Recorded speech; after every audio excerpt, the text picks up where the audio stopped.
World War II caused vast changes in virtually every aspect of American life. Millions of men and women entered military service and traveled to parts of the world they would likely have never seen otherwise. The labor demands of war industries caused millions of more Americans to move, largely to the Atlantic, Pacific, and Gulf coasts, where most defense plants were located. When World War II ended, the United States was in better economic condition than any other country in the world. Building on the economic base left after the war, American society became more prosperous in the post-war years than most Americans could have imagined in their wildest dreams. Public policies aided returning veterans to better themselves and begin forming families and having children in unprecedented numbers. When World War II ended, there were 15 million veterans returning home. They were worried that the U.S. economy would return to like it was before the war. There would be less jobs available since the factories don't have to be open around the clock for the war effort. To help them transition back to peacetime, Congress passed the Servicemen's Readjustment Act of 1944, better known as the GI Bill of Rights. The GI Bill gave veterans a choice on what to do with their lives.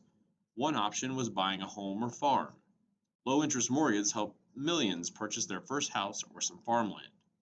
Another option was college.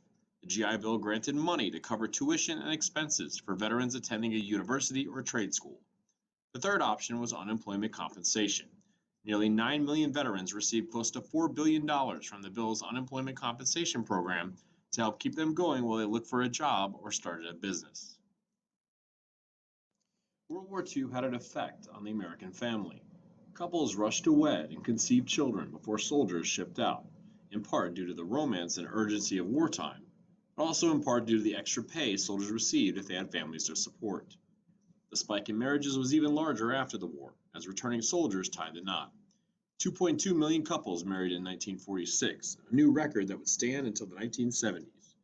With this record number of marriages came a record number of babies.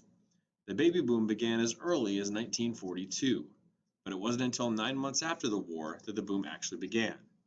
Before demobilization, only about 200,000 babies were born in the United States per month, but by the end of 1946, that figure had increased to nearly 350,000 babies. 20% more babies were born in 1946 than in 1945.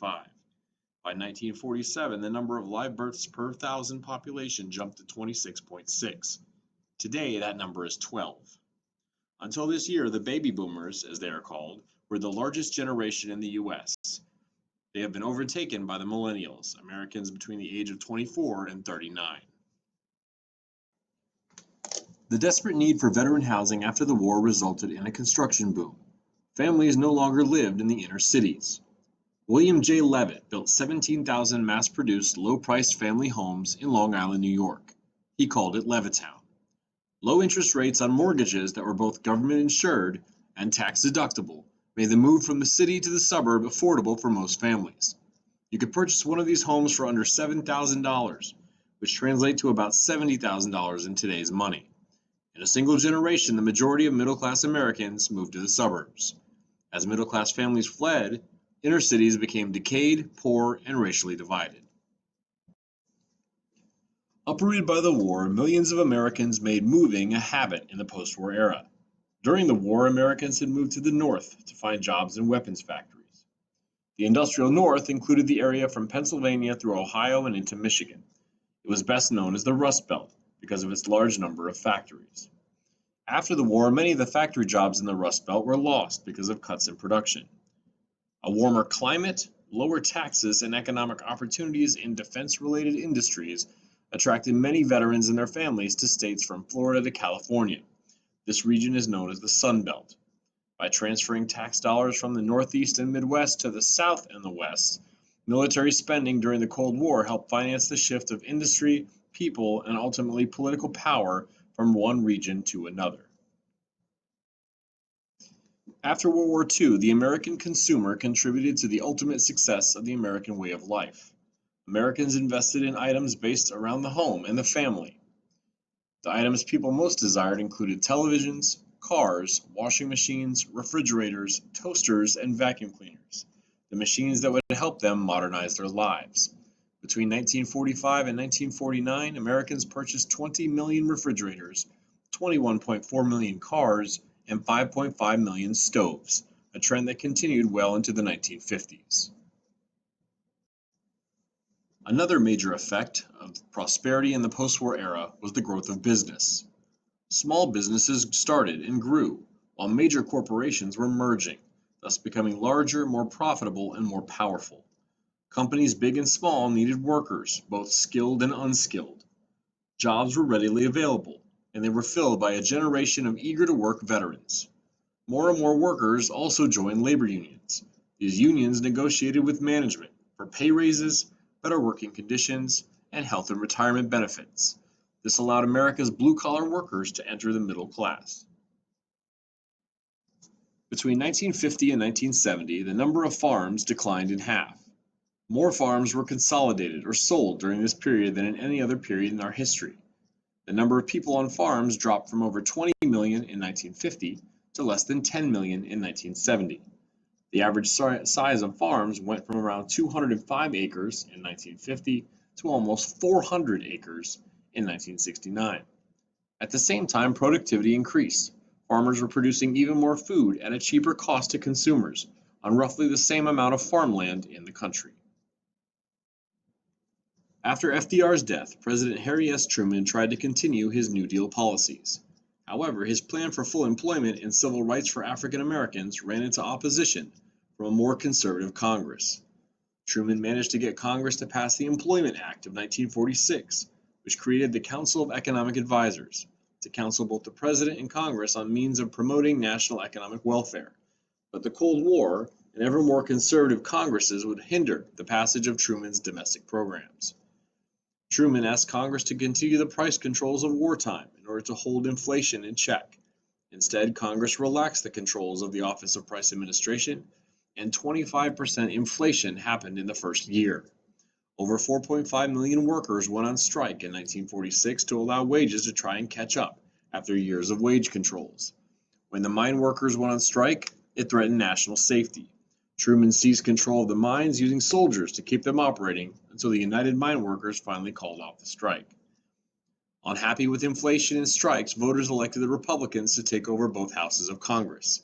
They enacted the Taft-Hartley Act in 1947 to check the growing power of unions. Truman vetoed the bill, calling it a slave labor bill, but Congress overrode his veto. It did four things. Number one, it outlawed the closed shop. It required contract workers to join a union before being hired. Number two, it permitted states to pass right-to-work laws, outlawing the union shop. Number three, it outlawed secondary boycotts, which are other unions showing support for a striking union by boycotting products. And finally, it let the president call an 80-day cooling-off period before a strike endangers the national safety. Overall, the Taft-Hartley Act weakened unions. Truman's popularity was at a low point as the 1948 presidential election campaign began. The Democrats split from Truman to create a third and fourth political party. Southern Democrats left because of Truman's civil rights policies and created the States' Rights Party, better known as the Dixiecrats. They will choose Strom Thurmond of South Carolina as their presidential candidate. The Republicans will benefit from the fighting within the Democratic Party. They nominate New York Governor Thomas Dewey. He became the early frontrunner, but ran an overly cautious and unexciting campaign. Meanwhile, Truman took the country by storm. He traveled by rail and attacked the Do-Nothing Congress with Give 'em Hell speeches. He won a decisive victory over Dewey, a 2 million majority in the popular vote and 303 to 189 electoral college vote. He did it by reuniting FDR's New Deal coalition, except for the 4 southern states that went to the Dixiecrats. So confident was the public that Dewey would win, you could see the headline that printed in the Chicago Daily Tribune. The newspapers got it wrong. Fresh from his victory, Truman launched an ambitious reform program called his Fair Deal. In it, he called for Congress to enact national health care insurance, federal aid to education, civil rights legislation, funds for public housing, and a new farm program. Conservatives in Congress were able to block most of Truman's reforms.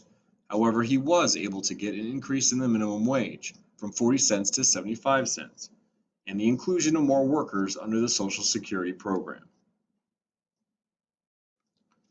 Truman was the first modern president to use the powers of his office to challenge racial discrimination. Bypassing Southern Democrats, the president used his executive powers to establish the Committee on Civil Rights in 1946. In In 1948, he ordered the end to racial discrimination in the federal government in all three branches of the armed forces. The end of segregation within the military also changed life on military bases, many of which were in the South. Truman tried to get Congress to create the Fair Employment and Practice Commission to prevent employers from discriminating against the hiring of African Americans. Unfortunately, Southern Democrats blocked the legislation. In 1954, Pete Hernandez was tried for murder. The jury selected in his case, which was in Texas, was all white. He was convicted, but his lawyer filed an appeal. His lawyer argued that the 14th Amendment guaranteed protection not only on the basis of race but also class. While Mexican Americans may be classified as white, the established pattern of discrimination against them proved that they were also a separate class. In justifying an all-white jury, the state of Texas argued that the 14th Amendment's Equal Protection Clause covered only whites and blacks, and that Mexican Americans were white. The Supreme Court ruled that the Equal Protection Clause does apply in this case, and the state of Texas violated it by not allowing Mexican Americans on the jury. Pete Hernandez received a new trial with a jury that included Mexican Americans and was again found guilty of murder. The Supreme Court's decision set a precedent that led to the successful challenges of employment and housing discrimination, school segregation, and voting rights barriers against Mexican Americans. The case literally helped improve the lives of millions of Latinos nationwide. The GI Forum in 1948 is a Hispanic veteran and civil rights organization. Its motto is "Education is our freedom, and freedom should be everyone's business." The Longoria incident happened when Army Private Felix Longoria, a Hispanic GI, was killed in action during World War II. He was not allowed to be buried in the white section of his hometown cemetery in Texas. His wife wrote a letter to Texas Senator Lyndon Johnson. He arranged for Private Longoria to be buried in Arlington National Cemetery. He became the first Mexican American to be interred in Arlington National Cemetery.